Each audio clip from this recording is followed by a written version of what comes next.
تو یہ حدیث حضرت بریدہ بن الحصیب رضی اللہ تعالیٰ عنہ کی بتاتی ہے کہ رقیہ کن چیزوں کی وجہ سے ہوتا ہے؟ بخار، جسم میں درد، تکلیف. جیسے اللہ کے نبی صلی اللہ علیہ وسلم کے پاس ایک صحابی آ کے شکایت کرتے ہیں کہ جب سے مدینہ آیا ہوں ہجرت کر کے میرے پیر میں تکلیف ہے، جا نہیں رہی ہے. تو اللہ کے نبی صلی اللہ علیہ وسلم نے کیا کہا؟ جہاں تکلیف ہے وہاں ہاتھ رکھو اور اس کے بعد 3 مرتبہ بسم اللہ پڑھو، اس کے بعد اعوذ بعزت اللہ وقدرتہ من شر ما اجد واحاذر 7 مرتبہ پڑھو. انہوں نے پڑھا. یہ رقیہ ہے نا، دم کرنا. تو خود اللہ کے نبی صلی اللہ علیہ وسلم نے بھی رقیہ کیا ہے. رقیہ کرنا توکل کے خلاف نہیں ہے، کر سکتے ہیں. نبی کریم صلی اللہ علیہ وسلم سے حضرت امام بخاری نے روایت کیا ہے، حضرت عائشہ رضی اللہ تعالیٰ عنہ فرماتی ہیں کان رسول اللہ صلی اللہ علیہ وسلم اذا آوى الى فراشہ نفث فی کفیہ بقل هو اللہ احد. جب نبی کریم صلی اللہ علیہ وسلم سونے کے لیے بستر میں تشریف لاتے تو آپ اپنے دونوں ہاتھوں کو، ہتھیلیوں کو جمع کرتے اور اس کے بعد آپ اس میں پھونک مارتے. یہ پڑھ کے کیا پڑھتے؟ قل هو اللہ احد والمعوذتین، اور دونوں قل اعوذ برب الفلق قل اعوذ برب الناس معوذتین پڑھتے. پھر اس کے بعد میں آیت الکرسی بھی پڑھتے جیسے دوسری اور روایت میں ہے. اس کے بعد پھر اپنے سر سے لے کر جسم پر جہاں تک ہاتھ جاتا آپ پورے جسم کو مل لیتے تھے. ثم يمسح بهما وجهه وما بلغت يداه من جسده. حضرت عائشہ کہتی ہیں جب فلما اشتكى كان يأمرني ان افعل ذلك به. جب نبی علیہ السلام بیمار ہوئے تو آپ کے اندر وہ چستی نہیں تھی، تو اللہ کے نبی نے کہا تم پڑھ کے میرے کو دم کر دو. تو حضرت عائشہ کیا کرتی تھی؟ یہی چیزیں پڑھ کر نبی کے اوپر دم کرتی تھی. لیکن وہ کہتی ہیں کہ نبی کے ہاتھ جتنے مبارک ہیں میرے ہاتھ کو اتنے مبارک نہیں ہو سکتے، تو میں پڑھتی تھی نبی کے ہاتھوں کو اٹھا کے اس میں پھونک مارتی، پھر نبی کے ہاتھوں سے اللہ کے نبی کے جسم پر دم کرتی تھی. تو اس طرح سے یہ حدیث بتاتی ہے. یہ حدیث صحیح بخاری 5748. علامہ حافظ ابن رجب رحمہ اللہ فرماتے ہیں من رجح التداوی، اور یہ علاج ہے ایک طرح کا، کیونکہ اللہ کے نبی صلی اللہ علیہ وسلم اس کو ہمیشہ کیا کرتے تھے، یہاں تک کہ آپ جب بیمار ہوئے تو آپ نے اس کام کو کیا. اور اس سے قد یحصل الشفاء بغیر الادویہ، دواؤں کے علاج سے جو شفا ہوتی ہے وہ تو ہوتی ہے دواؤں کے استعمال سے، لیکن اس کے علاوہ بھی دعا، دعا سے شفا ہوتی ہے. دعا کیا ہے؟ ایک علاج ہے. دعا میڈیسن ہے. والرقیہ دم کرنا، پھونک مارنا، وہ بھی ایک میڈیسن ہے. جی وقد وهو اعظم نوع الدواء، یہ جو ظاہری دوا ہے اس سے زیادہ اس کے اندر تاثیر ہوتی ہے. ہمارا ایمان ہونا چاہیے، کیونکہ یہ باڈی بنانے والا خالق کون ہے؟ اللہ. اور اس اللہ نے ہمیں یہ پڑھا، یہ پڑھنے کے لیے ہمیں حکم دیا ہے کہ اس کے پڑھنے سے آپ کو شفا ملتی ہے، تو اللہ تعالیٰ اس کے اندر شفا ڈالتا ہے. تو اس طرح سے ایک اور حدیث صحیح مسلم کے اندر حضرت ابو الزبیر جابر بن عبداللہ رضی اللہ تعالیٰ عنہ سے روایت کرتے ہیں ان نبی صلی اللہ علیہ وسلم قال انہ قال لکل داء دواء، لکل داء ہر بیماری کے لیے ایک دوا اللہ نے رکھی ہے. فاذا اصیب دواء الداء، اگر بیماری کے حساب سے دوا صحیح مل جائے تو اس کو شفا ہوتی ہے. برئ باذن اللہ عز وجل، تو اس کو شفا حاصل ہوتی ہے کہ ڈائگنوز صحیح ہونا چاہیے، اور ڈائگنوز صحیح ہونے کے بعد میں ڈاکٹر اگر صحیح بیماری کے مطابق علاج کر دے تو اللہ تعالیٰ اس کو شفا دیتا ہے. اب بیماری کچھ اور ہے، علاج کچھ اور کیے جا رہا ہے، تو اس سے جیسا کہ بہت سارے لوگوں کی بیماری جلدی ختم نہیں ہوتی. یہ ہاسپٹل بدلا، دوسرا ہاسپٹل بدلا، تیسرے جگہ گیا، بولے وہاں اچھا ہو گیا. اور یہ حدیث صحیح مسلم میں 2204. ایک اور صحیح بخاری مسلم میں حدیث ہے، حضرت ابو ہریرہ رضی اللہ تعالیٰ عنہ فرماتے ہیں قال قال رسول اللہ صلی اللہ علیہ وسلم ما انزل اللہ من داء الا انزل له شفاء. کہا کہ اللہ نے زمین پر کوئی بھی بیماری تکلیف نازل نہیں کیا ہے مگر اس کی دوا بھی نازل کیا ہے، اس بیماری کی شفا بھی اللہ نے رکھی ہے کسی نہ کسی چیز میں۔ تو یہ جو بیماری خاص طور پر جیسا کہ دسمبر جنوری ابھی جو آپ سن رہے ہیں کورونا آئے گا فلاں چیز آئے گی، سردی کے موسم میں عام طور پر لوگ بیمار ہوتے ہیں، چاہے کورونا آئے یا نہ آئے، زکام ہے، کھانسی ہے، بلغم ہے، زیادہ ہو جاتا ہے، تو یہ بیماریوں کی جو علاج ہے وہ بھی اللہ نے رکھا ہے۔ جیسے لوگ کہتے ہیں بھائی ہلدی استعمال کرو، ادرک استعمال کرو، فلاں استعمال کرو، تو اس سے آپ کو شفا مل جاتی ہے۔ تو شفا اللہ نے رکھی ہے ہر بیماری کی۔ یہ حدیث بھی بخاری اور مسلم کے اندر آئی ہے، اور مسند امام احمد میں ایک حدیث ہے زیاد ابن علاقہ عن اسامہ بن شریک، حضرت اسامہ بن شریک کہتے ہیں قال كنت عند النبی صلی اللہ علیہ وسلم وجاءت الاعراب، میں اللہ کے نبی صلی اللہ علیہ وسلم کے بعد بیٹھا ہوا تھا، ایک دیہاتی آدمی بدو آیا، فقالوا، کچھ لوگ دیہاتی لوگ آئے، فقالوا یا رسول اللہ انا تداوى، کچھ دیہاتی لوگ آئے کہنے لگے یا رسول اللہ انا تداوى، کیا ہم علاج کریں بیماروں کا؟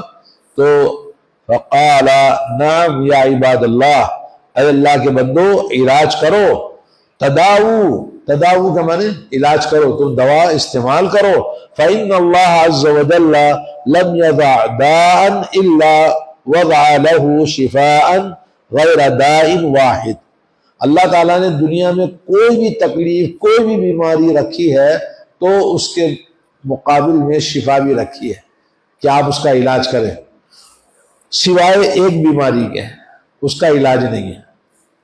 قالوا وما ہوا، کہا وہ کون سی بیماری جس کا علاج نہیں ہے؟ قال الحرم، بڑھاپا، بڑھاپے کا علاج نہیں ہے جی۔ بچپن کو روک سکتا ہے؟ نہیں روک سکتا۔ جوانی کو روک سکتا ہے؟ نہیں روک سکتا۔ بڑھاپا اب اس کا کوئی علاج نہیں ہے، اب رخت سفر آپ کو باندھنا ہے۔ تو یہ حدیث بھی جیسا کہ آپ نے سنا مسند احمد میں امام ترمذی نے کہا حدیث حسن صحیح، اور ابن ماجہ میں بھی حدیث موجود ہے، اور دوسری مختلف کتابوں میں حدیث آئی ہے۔ تو اس حدیث سے معلوم ہوا کہ ہمیں تلاش کرنا چاہیے علاج صحیح طریقے سے۔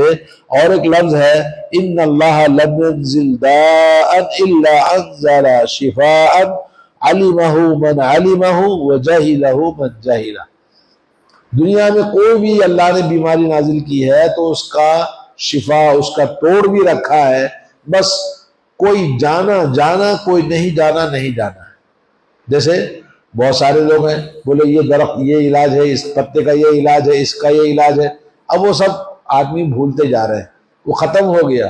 پرانے حکیموں کی جو دوا تھی وہ اس زمانے میں کون سا میڈیسن تھا، اس زمانے میں جو قدیم میں کیا علاج کرتے تھے لوگ، آج سارا ہم یہ جو کیا بولتے ہیں اس کو ایلوپیتھک ہے نہیں، ایلوپیتھک ہے، آیورویدک ہے اور ہومیوپیتھک ہے، یہ نکل گئے ہیں۔ اب ہمارا پورا ٹرسٹ اسی پر ہوتا ہے، جڑی بوٹیوں پر، حکیموں کی دواؤں کو آہستہ آہستہ دنیا سے ختم ہوتا جا رہا ہے اور بہت کم دنیا میں باقی رہ گیا، ورنہ پرانے زمانے میں یہی چیزیں تھی علاج کرنے کی۔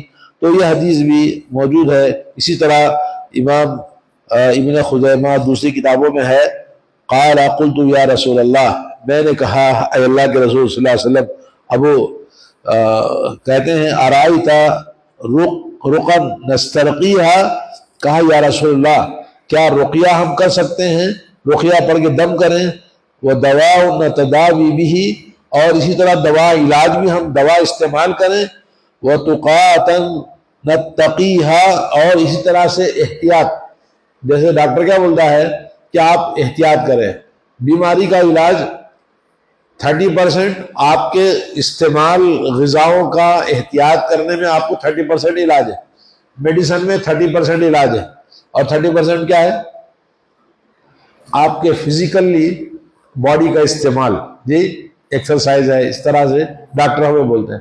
تو اللہ کے نبی سے انہوں نے 3 باتیں پوچھی، ایک تو یہ کہ رقیہ کرنا، جھاڑ پھونک کرنا، دم دارو کرنا، دوسرا علاج کرنا، میڈیسن استعمال کرنا، اور تیسرا ہے کہ احتیاط کرنا۔ حل ترد من قدر اللہ شیئا، کیا یہ اللہ کی تقدیر کے خلاف ہے؟ سوال کیا. فقال ہی من قدر اللہ، یہ اللہ تعالیٰ کی تقدیر سے ہے، آپ اس کو کریں. کیا کرنا ہے؟ جھاڑ پھونک بھی کریں اور میڈیسن بھی استعمال کریں، اور تیسری احتیاط کرنا ہے. تو یہ تین چیزیں بھی اسلام میں جائز ہے، اور یہ اسباب کو اختیار کرنا ہے. اسباب کو اختیار کرنے کے بعد مسبب اسباب اللہ تعالیٰ ہے. مسبب اسباب اللہ تعالیٰ پہ بھروسہ کرنا ہے. اللہ رب العالمین شفا دینے والا ہے. جیسے کوئی آدمی اللہ پہ توکل کر کے بولے اللہ پہ بھروسہ ہے جی اللہ تعالیٰ چاہے تو ہو جائے گا. کیسے ہوگا؟ شادی کرے گا تو بچے ہوں گے. بولے اللہ چاہے گا تو ہو جائے گا. کیسے ہوگا بچے؟ اسی طرح سے بھوک لگی ہے تو بھوک لگی تو کھانا کھانا پڑے گا آپ کو. بغیر کھانا کھائے کے بولے اللہ تعالیٰ چاہے تو پیٹ بھر جائے گا. کیسا بھرے گا پیٹ آپ کا؟ تو اسی طرح سے چیزوں کو، اسباب کو آپ اپنائیں، اور اس کے بعد میں اسباب کے جو مسبب اسباب ہیں، جس نے اللہ نے ہمیں حکم دیا ہے کہ بھوک لگی تو کھانا کھاؤ، ضرورت پڑی تو جا کر کام کرو، پیدل چلو، جو بھی ہمیں پہنچنے کے لیے اسباب، حاصل کرنے کے لیے اسباب، کامیاب ہونے کے لیے اسباب. آپ کو اگر نوکری کرنی ہے تو ایجوکیشن چاہیے، اور آپ کو کوئی فن سیکھنا ہے تو سیکھنا پڑے گا، محنت کرنی پڑے گی. تو اسباب کو اپنانا. اسی طرح سے بیماری کے لیے علاج ایک تو جھاڑ پھونک ایک قسم کا میڈیسن ہے. جیسے اس میں بتایا کہ بھائی آدمی کا واک کرنا میڈیسن ہے، آدمی کا ہنسنا بولنا ایک میڈیسن ہے. بعض لوگ ہیں منہ ایک دم بنا کے رکھتے، بات ہی نہیں کرتے ڈھنگ سے، ہنستے نہیں، مسکراتے نہیں. ارے ذرا مسکرا دے یار، تیرے منہ سے موتی نہیں جھڑیں گے، نقصان نہیں ہوگا. تو بعض لوگ منہ بنا کے رکھتے ہیں ہمیشہ. جی ایسا نہیں ہونا چاہیے. آدمی کیا کرنا چاہیے؟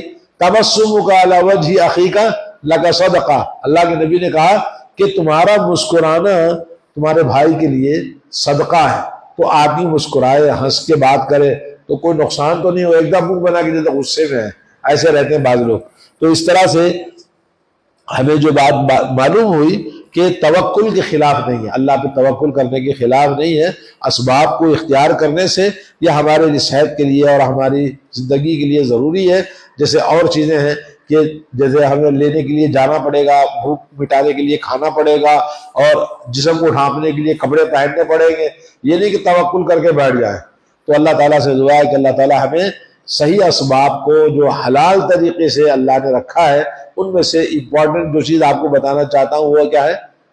جھاڑ پھونک، رقیہ کرنا.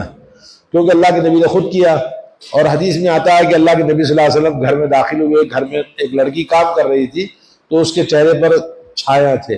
تو اللہ کے نبی نے کہا اس کے اوپر کوئی اثرات ہیں، اس کو پڑھ کے دم کرو. حضرت جعفر بن ابی طالب کے بچے تھے، چھوٹے چھوٹے خوبصورت بچے. تو ان کی بیوی کا نام ہے اسماء بنت عمیس. انہوں نے کہا ان کو نظر لگ جاتی ہے. تو اللہ کے نبی نے کہا ان کو دم کرو. اعوذ بکلمات اللہ التامات من کل شیطان وہامۃ ومن کل عین لامہ. یہ ہر گھر میں جس کے پاس بچے ہو تو ان کو کیا کرنا چاہیے؟ دعا پڑھ کے 3 بار صبح شام پڑھ کے دم کرنا چاہیے. تو اس طرح سے علاج کرنے کے لیے اللہ کے نبی نے خود ہمیں سکھایا ہے. تو ظاہری اسباب، ظاہری علاج سے بڑھ کر یہ روحانی علاج ہے جس میں ہمارا توکل اور یقین ہونا چاہیے کہ اللہ تعالیٰ اس میں ضرور شفا عطا فرمائے گا. وصلی اللہ علیہ وسلم. السلام علیکم ورحمۃ اللہ وبرکاتہ.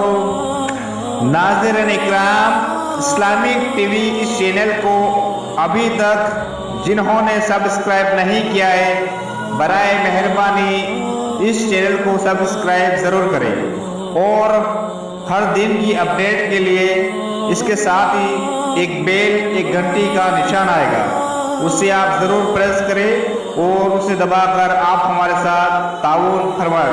اللہ کے دین کی دعوت اور لوگوں تک پہنچانے کے لیے اس ویڈیو کو ضرور لائک، شیئر، کمنٹ اور سبسکرائب کریں. آپ کے اس چینل کو اور بہتر بنانے کے لیے آپ کا ساتھ ضروری ہے. اور مزید ویڈیوز کو دیکھنے کے لیے آپ ہمارے YouTube چینل کو سبسکرائب کریں. فجزاکم اللہ خیرا.